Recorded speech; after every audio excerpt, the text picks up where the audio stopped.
নোয়াখালীতে ব্যাটারি চালিত অটোরিকশার দৌরাত্ম্য বেড়েছে, ফলে যানজট তীব্র আকার ধারণ করছে। বিস্তারিত জানাতে সরাসরি যুক্ত হচ্ছেন সহকর্মী মাওলা সুজন। সুজন, অবৈধ অটোরিকশা চলাচল বন্ধে কি কি ব্যবস্থা নিচ্ছে প্রশাসন, জানাবেন।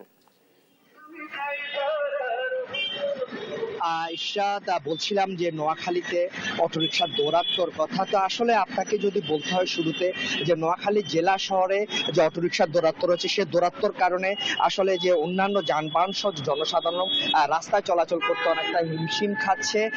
তো আমি সকাল থেকে যে চিত্র দেখেছি নোয়াখালী জেলা শহরে, আসলে যে প্রচুর নিবন্ধনহীন অটোরিকশা শহরে অবাধে চলাচলের কারণে ছোট বড় যানবাহন সহ সাধারণ মানুষ রাস্তায় এবং রাস্তার পাশে যে ফুটপাত রয়েছে তা দিয়ে চলতে তারা সমস্যার সম্মুখীন হচ্ছেন। তো যে একটি সূত্রের মধ্যে জানতে পেরেছি যে শুধু নোয়াখালী জেলা শহরে প্রায় 20,000-এরও অধিক বেশি অটোরিকশা চলাচল করছে, যার কোনো নিবন্ধন নেই এবং যার কোনো তথ্য পুলিশ প্রশাসন অথবা জেলা প্রশাসনের কাছে নেই।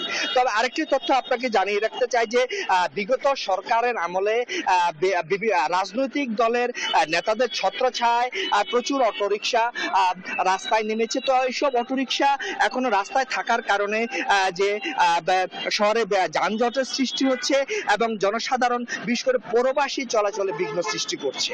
তো আপনাকে আরেকটি তথ্য জানিয়ে রাখতে চাই যে এসব অটোরিকশা থেকে বিগত সরকারের সময় যারা চাঁদা আদায় করতো, হাত বদল হয়ে এটি এখন যে কিছু আবার প্রভাবশালী লোকের কাছে চলে আসার কারণে এইসব অটোরিকশা এখন শহরে চলমান রয়েছে বা বিদ্যমান রয়েছে, যার কারণে প্রশাসনকেও এসব অটোরিকশা বন্ধে কঠোর কোনো ভূমিকা নিতে দেখা যাচ্ছে না।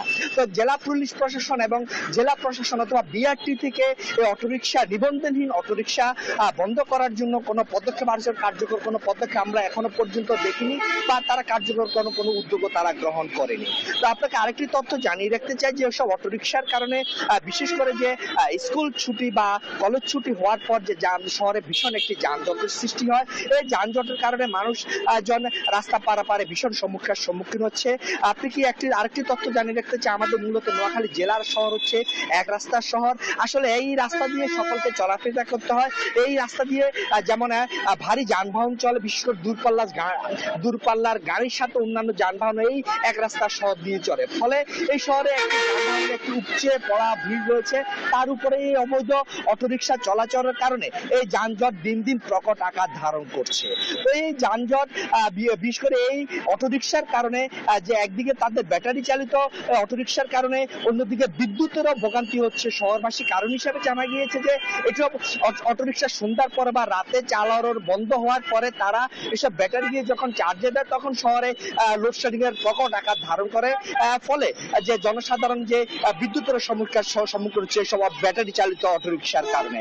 তো আমার সাথে শহরের কিছু সচেতন মানুষের সাথে কথা হয়েছে, তারা জানিয়েছেন যে অতি সত্বর যদি জেলা প্রশাসন, পুলিশ প্রশাসন অথবা বিএটি থেকে এই অটোরিকশাগুলো বন্ধ করার কোনো কার্যকর পদক্ষেপ গ্রহণ না করা হয় বা উদ্যোগ গ্রহণ না করা হয়, দিন দিন যেভাবে অটোরিকশার সংখ্যা বাড়ছে তাতে যে নোয়াখালী জেলা শহর বা নোয়াখালী পৌর শহর খুব শীঘ্রই যে ভীষণ যানজটের ভিতরে আরো নাকাল হওয়ার সম্ভাবনা রয়েছে এবং পৌরবাসী যে শহরে চলাচল করতে একরকম যে একটি নাকাল হবে। তো ব্যবসায়ী সংগঠন নোয়াখালী পরিবহন সমিতি জানিয়েছে আসলে এইসব অটোরিকশা যে তাদের দোকানের সামনে, ব্যবসা প্রতিষ্ঠানের সামনে স্ট্যান্ড করে থাকার কারণেও তাদের ব্যবসার বিভিন্ন সম্মুখীন হচ্ছে।